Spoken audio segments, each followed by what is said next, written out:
আগামীকাল ইডেন গার্ডেনে IPL season 2025-এর প্রথম ম্যাচে কলকাতা নাইট রাইডার্স এবং আরসিবি মুখোমুখি হবে। রয়্যাল চ্যালেঞ্জার ব্যাঙ্গালোরে এবার তারা ক্যাপ্টেন চেঞ্জ করেছে।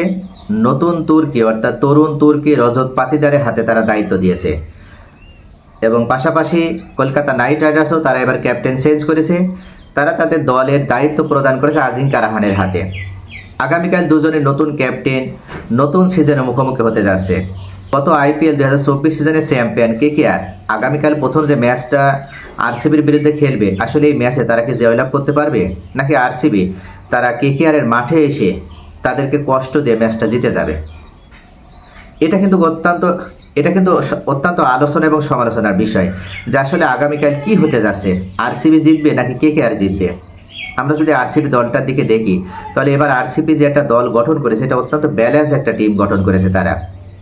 তবে সবশেষে একটি বিষয় কিন্তু আরসিবির হারের কারণ হয়ে দাঁড়ায়, সেটা হচ্ছে তাদের ফ্যান ফলোয়ারদের অতিরিক্ত চাওয়া। এই দলটা প্রথম থেকেই আইপিএলে যতগুলো দল খেলে সবার ভিতরে সব থেকে ফ্যান ফলোয়ারের দিক থেকে এই দলটা এগিয়ে, এবং এই দলের শুভাকাঙ্ক্ষী বেশি, এই দলের ফলোয়ার বেশি, এবং এই দলের কাছে ফলোয়ারদের আশা আকাঙ্ক্ষা চাহিদার সংখ্যাটাও বেশি। অর্থাৎ প্রত্যেকটা সমর্থকই চায় যে প্রতি ম্যাচে আরসিবি জিতুক। এই যে আরসিবিকে জিততে হবে, প্রত্যেক ম্যাচে জিততে হবে, আরসিবি যেন না হারে, এই চাওয়াটা পূরণ করতে যেয়ে ব্যাটসম্যানরা অতীতে একটা বাড়তি প্রেশারে থাকে। আর এই বাড়তি প্রেশারে থাকার কারণেই দেখা যায় যে বিশ্বের সেরা সেরা ব্যাটসম্যান, বিশ্বের সেরা সেরা বলার এই আরসিবিতে খেললেও তারা শেষ পর্যন্ত ভালো খেলাটা উপহার দিতে পারে না। অতিরিক্ত চাপের কাছেই তারা মূলত হেরে যায়। আগামীকালও কি তাই হবে? কলকাতা থেকে আরসিবির সমর্থক নেই, অসংখ্য সমর্থক রয়েছে কলকাতাতেও।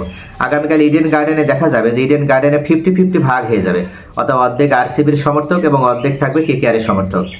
আগামীকাল আরসিবি যে একাদশ গঠন করবে, আগামীকাল আরসিবির সম্ভাব্য একাদশের ভিতরে অবশ্যই বিরাট কোহলি থাকবে, রজত পাতিদার, দেবদুল পাদিক্কাল তারা দেশীয় ক্রিকেটার হিসেবে থাকবে, এবং বিদেশি ক্রিকেটার হিসেবে এবার যেহেতু তাদের কোচ রিকি পন্টিং, তারা বিদেশি ক্রিকেটারদের ভিতরে অস্ট্রেলিয়ান ক্রিকেটারকে বেশি পাশে গ্লেন ম্যাক্সওয়েল, টিম ডেভিড এরা তো থাকছেই। পাশাপাশি তাদের মূল বলার হিসেবে ভূমিকায় দেখা যাবে আরেকজন বিদেশি, সেটা হয় জশ হ্যাজলউড অথবা লুঙ্গি এনগিডি।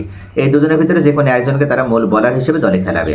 আর কলকাতার দিকে যদি আমরা দেখি তাহলে অবশ্যই কলকাতা যে একাদশ সাজাবে সেখানে আন্দ্রে রাসেল, সুনীল নারায়ণ থাকবে, এবং কুইন্টন ডিকককে নিয়ে তারা এবার দলে নিয়েছে। কুইন্টন ডিকক থাকবে, আজিঙ্কা রাহানে থাকবে, এবং মূল বলার হিসেবে আমরা যদি দেখি তাহলে মূল বলারের জায়গায় তাদের একটু ঘাটতি রয়েছে, সেখানে তারা আন্ড্রিক নর্জেকে খেলাবে। তো এইভাবে তারা যে টিমটা সাজাবে, এছাড়া কলকাতার অবশ্যই শক্তিমত্তার দিকে রিঙ্কু সিং এবং ভেঙ্কটেশ আয়ার, এছাড়া বরুণ চক্রবর্তী তো রয়েছে।